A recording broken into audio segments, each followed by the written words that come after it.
Hey everybody, and welcome to Libromancy, a podcast about the magic of books. Today I'm talking about Senlin Ascends by Josiah Bancroft, so let's ascend into it. This book was first self-published in 2013. Later it was picked up by Orbit in about 2018. Was a good decision on their part because it's a really good book.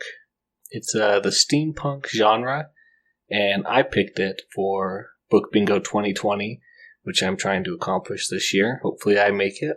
This book can fall under several different categories. You could put it under exploration, having chapter epigraphs, or self-published, those three for sure. And, it can go under made you laugh if it makes you laugh. It can go under optimistic. It has a pretty optimistic tone throughout the whole series. And if you really stretch it, it could probably go under big dumb object. So, I love this book. I thought it just had the right amount of action to non-action parts. It was never too slow, and anytime I felt like it was getting slow and dragging on, it would pick up and move to an action. So the plot, the story was very sequenced well to never keep you in that adrenaline high from all the action for too long, but never lull you into not caring through the non-action parts. Let's start with the plot. Thomas Senlin, who's a school teacher, is going on his honeymoon with his new wife, Maria. They go to the Tower of Babel, which is the place to go, and they get separated once they get there. And Senlin realizes that he must climb the tower to find his wife, because they said if they separate, that they were going to meet at the bathhouse level of the tower. So when they get to the Tower of Babel, you learn that the tower is divided into ringdoms, or just another word for kingdoms. Basically, every level of the tower is its own land and has different rules and different amenities and things there. So let's go through the various levels of the tower just briefly that we're going to visit in this book. You start off with the mudroom to get into the tower. That leads you into the basement. From the basement, you go to the parlor. The parlor takes you into the bathhouse, ruled by the commissioner. And then after you leave the bathhouse, you get to the docks, kind of an area. So that kind of gives you a small layout. I'll go into more about each of those when we get to the spoiler section. Other thing I really liked about this book is the characters, of course. They're very well written. I love the changes you see in Senlin, that he starts off kind of as a stick in the mud. The handbook says we have to do it this way, so we're going to do it this way. The handbook says, just very prim and very proper and kind of, I don't want to take chances. I just want to follow the line. And near the end, by the end of this book, he has changed and he is doing more things, outside of his comfort zone without following the rules per se, because he has to. He has to learn to adapt in order to survive in the Tower of Babel. So let's move in to our major spoiler section here. This is, like I said, a great book. You will love it. It made me laugh at certain parts. It just is a great read. So if you haven't read it, I highly recommend it. I'm going to start. Thomas Senlin, here's the spoilers, just so you're aware. Thomas Senlin and his wife, they take a train, and I don't know if I said that this is a steampunk book. I will edit that in somewhere else. So they arrive by train. They start looking around at the marketplace. Senlin has this trusty handbook all about the tower that he's carrying around and reciting things from. They're having a good time. And then Senlin makes the classic mistake that every man makes. He doesn't want to go purse shopping with his wife. So he lets her walk a little bit into the shop. And then after a few minutes, he turns around to look and see if he can find her. And she's gone. And he can't find her. Well, that's a problem. So he resolves, hey, I know what to do. I'm just going to stay here, I won't move. She'll be able to find me. We'll come back to the purse shop. She'll find me. Everything is going to be good. So he waits there all day. She doesn't find him. He waits there all night. And then the next day, they rebuild the entire marketplace because it's all traveling markets and salesmen. And he realizes that if he stays there, she'll never find him because every day the marketplace is completely different from what it was the day before. So he starts searching for her, just deciding, all right, well, I can't find her by staying still. I'm going to find her by searching for her. So he goes off and he starts searching for her, and he's obviously having no luck. This is going to be obvious to us because it's called Senlin Ascends, not Senlin Walks Around the Tower. He does find a wall of notes, literally a huge wall where people who've lost their loved ones or have missing connections write down on a piece of paper or whatever and leave it up on the wall for the future for people to read. So he resolves after being in the marketplace that he needs to climb the tower, that is where Marya is going to be waiting for him. He finds a man, Adam, who offers to help him through the first part of the tower, and they go through the mudroom, which is the entrance to the tower. It's described very dark, very gritty, very dirty, mad dash of people, just very incredibly tough to get through. He gets through, and he thinks everything's good. He goes to sleep, and the man that he met steals all of his stuff and runs off with it.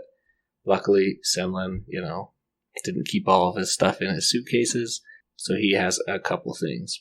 After being in the mudroom, he moves on to the basement, the next level of the tower. You can kind of picture the basement as just like a huge beer garden. They have pumps and other things that you can pump and work at. And basically you do that and you get free beer. So there's a ton of people who come through the tower just for the basement so they can get the beer, enjoy themselves, and be done. Senlin here meets a man named Fingal, who kind of tells him a little bit more about the tower, shows him how to move on to the next stage, which is the parlor. Now, the parlor is a very interesting floor of the tower. A lot of people, as Senlin's talking around, a lot of people come to the tower just for the parlor. Now, the gimmick of this floor is that everyone has to take part in a play. There's no audience. There's no rules. There's two rules. You have to only go indoors with your character name on them, and you have to light a fire in every room you go in. And as Senlin's asking around, he learns that, they change the place monthly so they don't get stale. It's such a good thing. So he says, is there no other way for me to get to the top? No, you have to go through the parlor and you have to participate. So the play that Senlin gets to participate in is there's a husband and wife, and the husband has a business partner, and the business partner and the wife are falling in love, and they have a butler. And Senlin, luckily, gets to be the butler, and, they start out their play, and it starts okay, if okay means that you're the married quote, actor. He immediately murders his business partner who's fallen in love with his wife. That totally freaks Senlin out. He's like, just murdered him, and basically flees and hides with the wife the entire time during that play. I forgot to mention that the plays are a week long, so you have to stay in character, light all these fires for a week before you can move on to the next level. Now, as I said earlier, there's only two rules. You go in the right doors, and you light a fire in every room. The rest of it doesn't matter. So this actor, killing his fellow actor or person who just wants to be in the play is not a problem for them. They don't care. Senlin talks and meets, learns about the partner, the wife, who is running around trying to avoid the husband, the murderer. Throughout this, he learns her name's Edith. She comes from a family. She owns her own kind of farm, but she's climbing the tower to find her husband and basically tell him off that he needs to get lost. So they make it out the week just barely by running, hiding, and staying alert for the murderer. They get out, but Edith has broken a rule. She did not light a fire in one of the rooms when she was fleeing it from the murderer, and so she's in trouble. She gets branded, which means that she will never be able to climb the tower again, that she is effectively blocked, and if she is found attempting to climb the tower again, she will be killed. Just straight up killed. Senlin, however, always lit his fire, so he's allowed to move on to the next part of the house, the next part of the tower. Think of it as a house because, so far we've had the mudroom, the basement, the parlor, and now we're entering the baths, and those are all rooms in a house, so I kind of think of the tower as a really big house. Baths is one of the nicer areas. It's got pools, it's got bars, it's kind of like your a little bit more sophisticated neighborhood. It's controlled by the commissioner, and Senlin starts searching for his wife here, and he's not finding her at first. So he meets a man that he spends the majority of his time here with, named Toro. He always says he's going home the next day, but never does, and gets a stipend from his family back at home. Always wanting to see them. There's a lot of character development with him. It's quite good. Happy, poignant, sad. It's all in there in his relationship with Toro. The things you learn about him. Senlin goes to send a post office at home, lying and saying that everything's fine, that they're just extending their honeymoon a little bit, and nobody is definitely not lost, that everybody is right where they're supposed to be. He liberates a book from the post office worker who is censoring it by marking out all the words from the back to the front, which was kind of interesting. And the book he liberates is very informative. It's about tricking young women into being mail order brides. Now, if that doesn't put a little suspicion or foreshadowing, then I think you're wrong. That's definitely what's happened to his wife, which we see that she was picked up by a man that he said that he would look for her husband and convinced her that she needed to, follow his instructions. Now, we don't see anything bad happen to her on screen or off screen. There's no indication of any assault of any kind, but just that she's gone. So, Senlin, as he's wandering around, he happens to bump into an artist named Ogier, who has painted a picture of his wife. They bump into each other, he spills his artwork. Senlin helps him pick it up, sees a picture of his wife that he's painted, and says, "Hey, who is this? How did you find this? How did you paint this?" He relates, "Oh, well, I painted her, and if you want more information on where she went or how to find her, then you'll have to, help me out." And Senlin, of course, is a little bit reluctant. He doesn't know what he's going to ask. But all Ogier asks is that he steals a painting back from the commissioner. Now, at this point, the commissioner is the head of the baths. He's the king, basically. He makes the rules, and if you don't like it, well, that just sucks for you. So Senlin, after delaying and trying to come up with a plan, finally figures out a good plan, and it was a good plan. Sorry, I'm laughing a little bit here. He pretends to be an art reporter and exclaims that, he wants to write this big report and just praise the commissioner up and down about this painting that he has.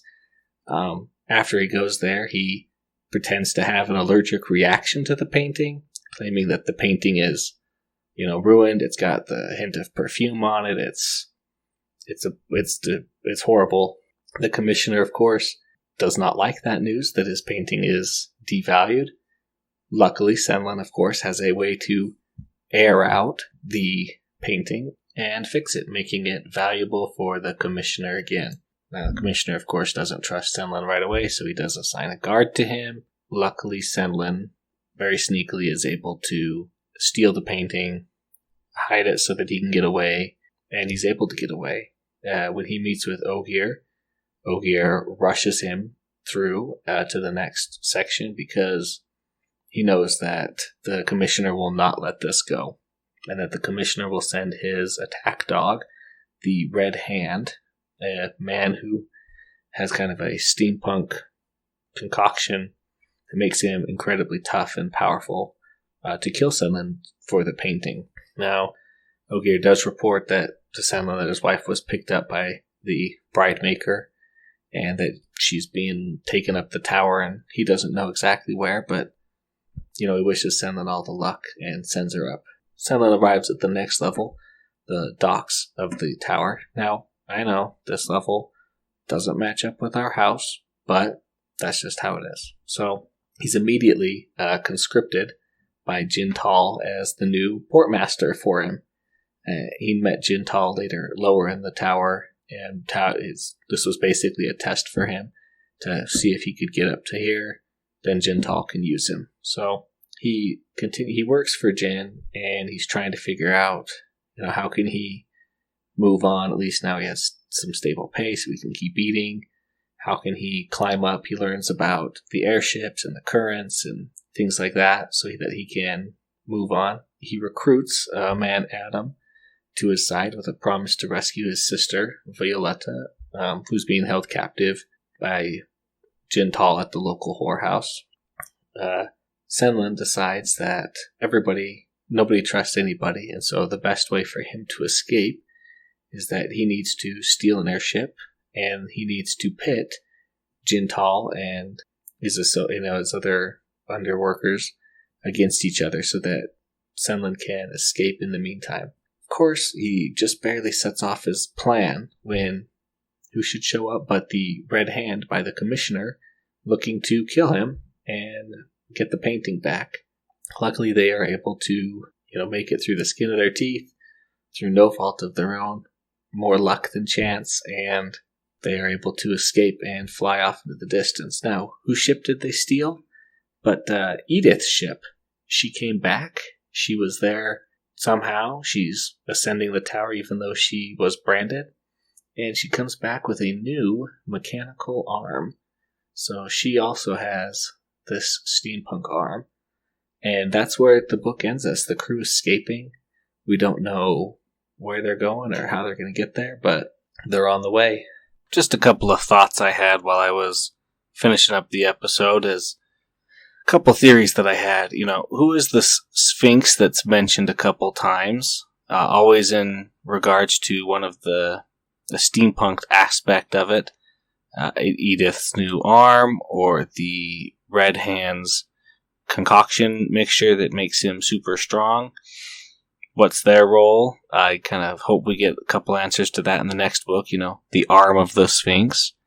And where's all this power that Senlin, can kind of see that as being created in this engine of sorts that the four floors are? Where is the power going and what's its use for? That's it. I liked it. It's a very good book. Very powerful. Very well written. I really recommend it. I have a couple of theories, but maybe we'll talk about those in the next episode. We've gone a little long here. And so that's going to wrap up my discussion of Senlin Ascends by Josiah Bancroft. Make sure to join us next week where we're going to be talking about the next book in the Towers of Babel series, The Arm of the Sphinx. I look forward to seeing you there. Thanks for listening, and thanks to David Hilowitz for the intro and outro music. If you have any questions or comments, you can send them to libromancypod@gmail.com. And always remember to ascend into the magic of books.